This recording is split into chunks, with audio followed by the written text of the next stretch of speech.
Sober Boundaries is designed as a discussion and information sharing platform when it comes to enjoying and having success in sobriety. Hey, how you doing? So, you did it.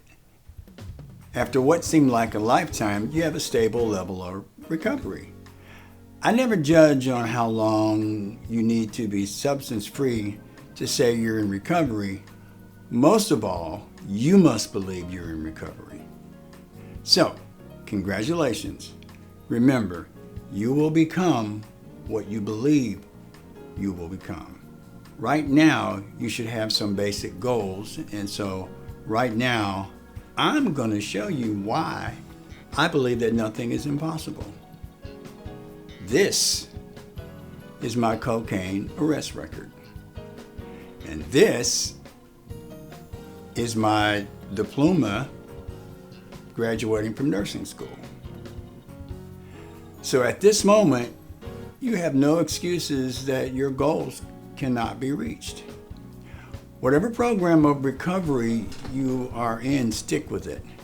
It took me several years in and out of treatment before I got serious.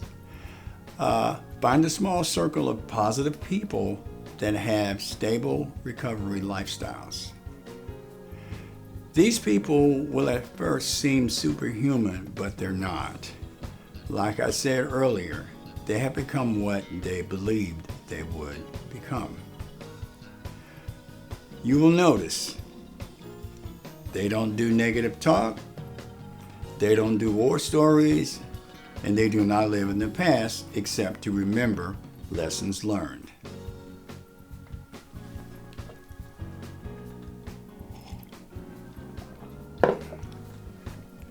They live in the now and look to their future.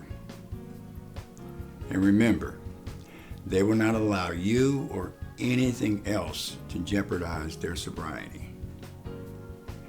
Early in recovery, their no-nonsense approach, it might tick you off. The ones I met, they ticked me off. So, when asked, the average person in recovery will tell you their most sought-after goal is, of course, to be happy. Today, I'm going to give you a few suggestions on dealing with one of the more sinister obstacles to sobriety, happiness, anxiety. I literally hate this word. First of all, remember, for the rest of our lives, there will be times that will give us anxiety. The nervousness, the tightening of the chest, the perspiration, all this is of course normal.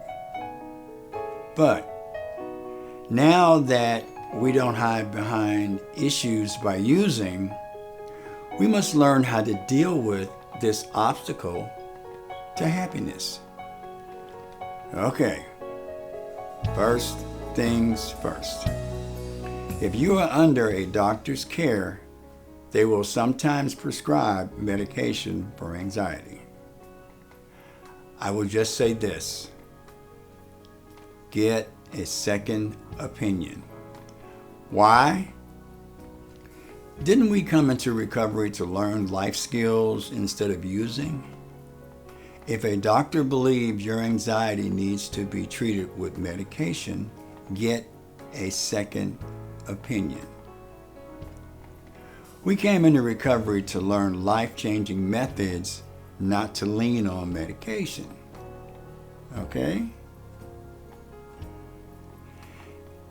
If your situation, if your anxiety is due to a chemical imbalance, make sure more than one doctor gives you that information.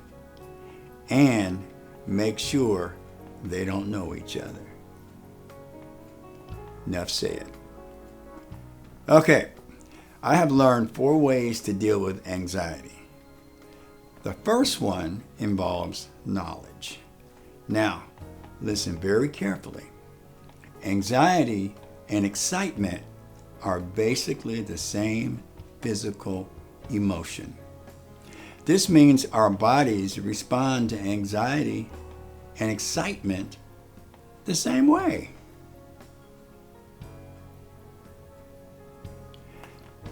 The difference is how we see the situation in our minds. Now, for example, the excitement of a rock concert or a sporting event and the anxiety of a classroom algebra test or getting pulled over by the police all have the same effect on our body.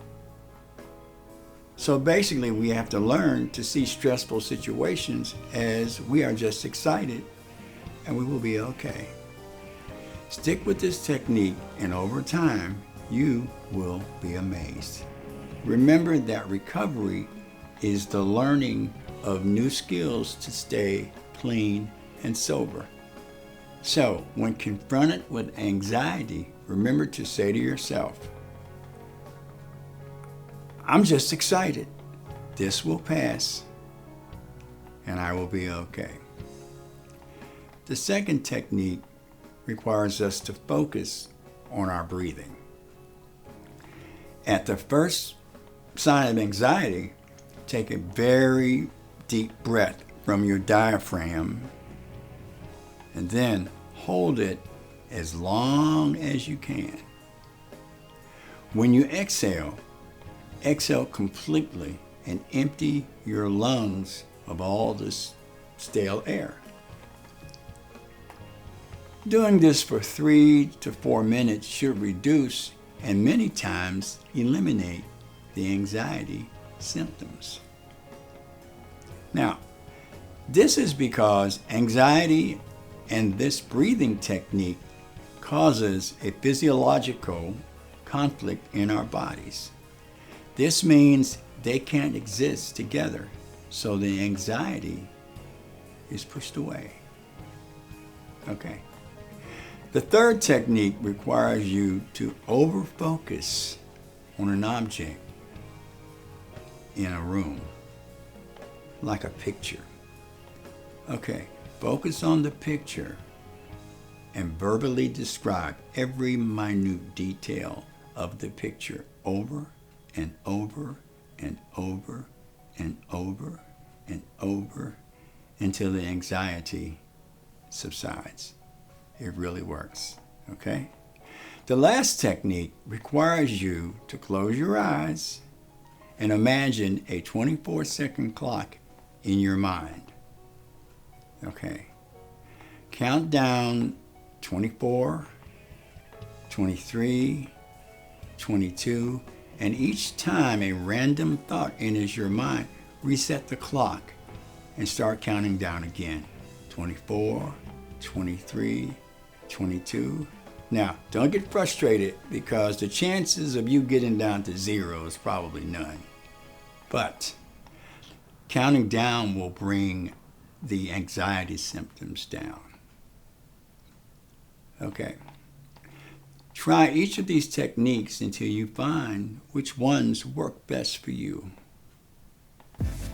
Remember, continue to tell yourself that sobriety is a new and wonderful lifestyle. After a while, being clean and sober will keep a smile on your face and a song in your heart. If you like the content on this channel, please hit the subscribe button and hit that bell so you'll be notified of our next episode. And please post any questions or suggestions that will let us know what you would like to hear from us about. Thank you for joining us. My name is Wade Davis. Hope to see you next time. Take care.